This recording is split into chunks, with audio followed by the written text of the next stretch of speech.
Folks, Booger Brad here with Camel Camping and Fun. Just going to do things a little different than showing you a bunch of pouches and kits and all that kind of stuff today. I'm going to just talk about ticks because in our area here, it is terrible for ticks. Um, so what I'm going to do is just show you the stuff I use. There's lots of good videos on it, but I'm just going to show you what I use in my area because they're so bad here. No one even goes into the deer trails and that, and the hunters and all that. They're well aware of it in the fall and the spring of the ticks because it's so bad here.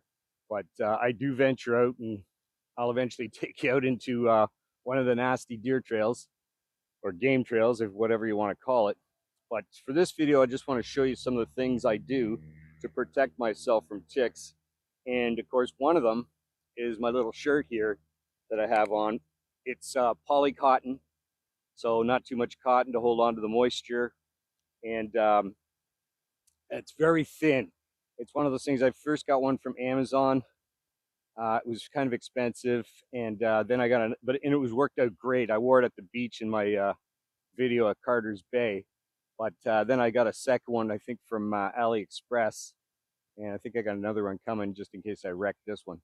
But for starters, the hood, well, that stopped things from going up the back of your head, and I'll just show you here because the bugs are going to be on you and biting through this thing like it's a piece of paper. So a good idea was maybe to have a smock, and I'll just show you an example of what I have here. I got several smocks, but this is a Helicon Tech smock. Um, I'll just show you here. So you can see there's ventilation on the pockets, on the sides. There's armpit zippers, so that's fantastic. And it's not too heavy, but it is breathable, and it doesn't hold the moisture. It kind of beads on it. I took it for a walk in the rain, and I was fine. And it's got plenty of pocket space for all your doodads and whatnot. And I put all my safety stuff in or whatever. It has the Velcro cuffs like most things do.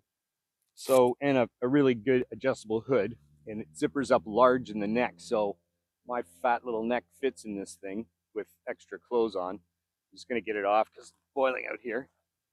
It goes from really bad cold temperatures around where I live here around the lakes. Everybody knows what lake effect if you live around here. Um, Usually goes from freezing cold to boiling hot in our summers. But yeah, I'll get my hood down too. So basically, I have these my new fancy pants, I call them, because they're Helicon Tech pants, and they're the Pilgrim pants. I bought a pair before, and they fit me perfect. And that wasn't right because I want something underneath them if I want to wear long johns and use them for the outdoors and that sort of thing. So I just bought a second pair, and I gave the other pair to my brother. Um, Probably won't be able to shoot too well here on camera. I'm just hoping I'm in the right light today. But they also are ventilated here, and that's above the large cargo pockets, which I love because they're mounted high. On short guys like me, cargo pockets for army pants are sort of like wobbling at your knees, so uh, it becomes a bit of a pain sometimes. But what I'm gonna do, yeah, I'll show you this other little trick here, because I'm gonna change the camera and start showing you stuff on the table. But I put these little bands on here, and it's just an extra little thing so that if one does get up your up, you never really feel them if you're on your hands. You'll feel them, and believe me, I felt them. I'm talking through experience with this stuff too, not just out of my bottom end on it because I've had ticks on me. I've had to remove them, and I'll show you a little couple of tricks for that kind of stuff as well. Yeah, here on the table. Okay, so I'm gonna just pause you for a second and bring you to the table.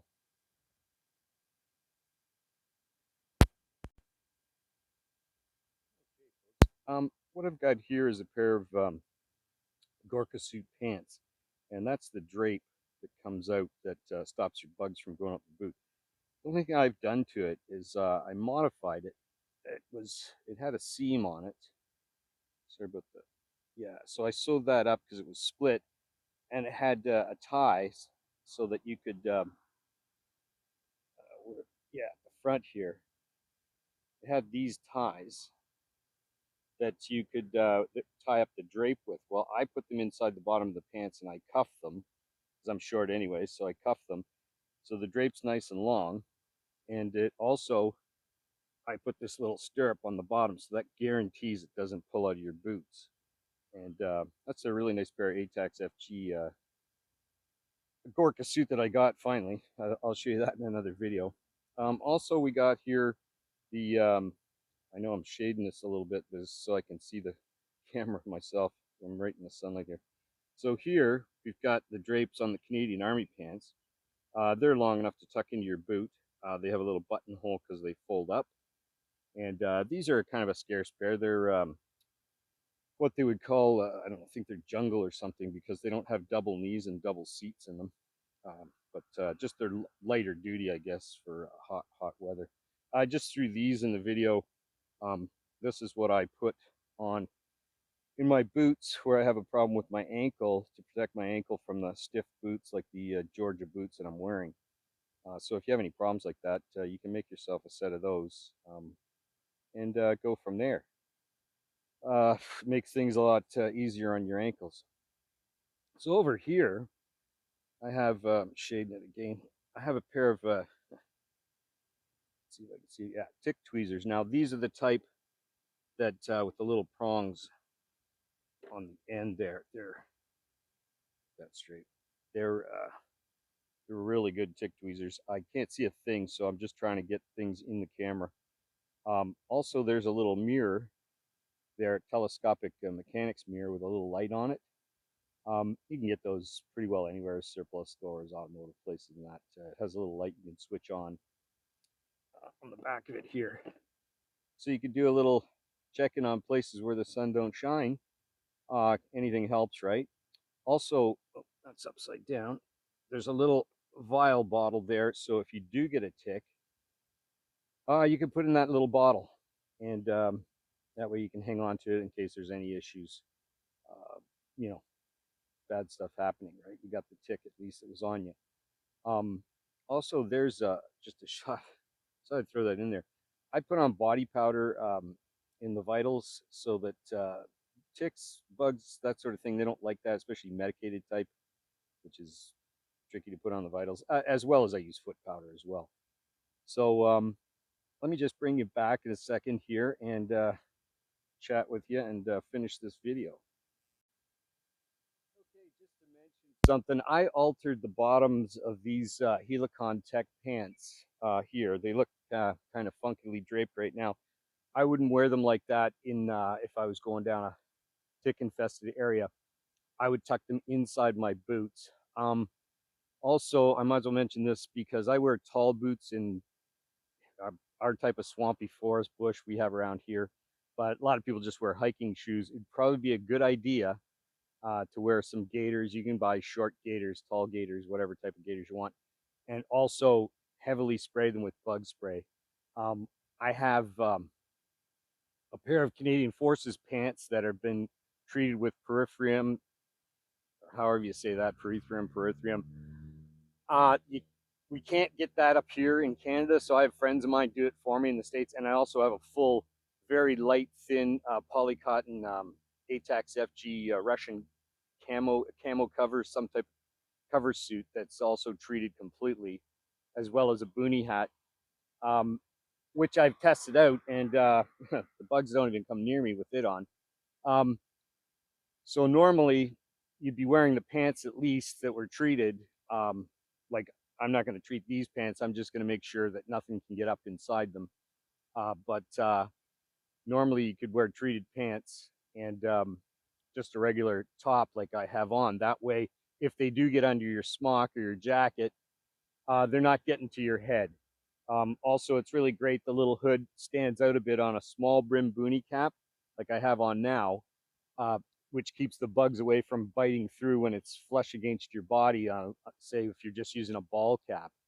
And of course, I use boonie caps out in the sun to protect my ears, of course, from the sun and my nose bone. But that just about wraps it up. Just to make mention, um, always want to try to do this at the end of my videos because I don't see too many people do it. But just wanted to mention some of the people that I just love to watch is like Des Caddy over across the pond. He's great. His channel's fun. And Dan, the English Woodsman, of course. I think a lot of he's a fair sized channel now. He's always fun to watch too. And my buddy down in the U.S., Pro Caliber HQ, he does a lot of the stuff that I'd love to do outside. He does a lot of stuff outside, which I haven't been outside because of the weather and some health issues as well. But the better weather is here now. So what I'm hoping to do is be able to do setups for you and that type of thing, and maybe even sleep over, whether it's in my backyard or down in the nasty bush. Doesn't really matter. It's just showing you the equipment I use just to have fun with. And so I'll see you on the next video. I really appreciate the people that subscribed and people that are watching. I know I've got some really good friends that watch. Well, actually, this was inspired. My friend inspired me to get out and do a video because he said, "When are you going to do another video for me?" So, and then of course, there's people that you're subscribed to. You've been subscribed to them from day one, and they didn't even watch your channel, but they're missing out. What can I say? But thanks very much, folks, and I'll catch you on the next one. Cheers.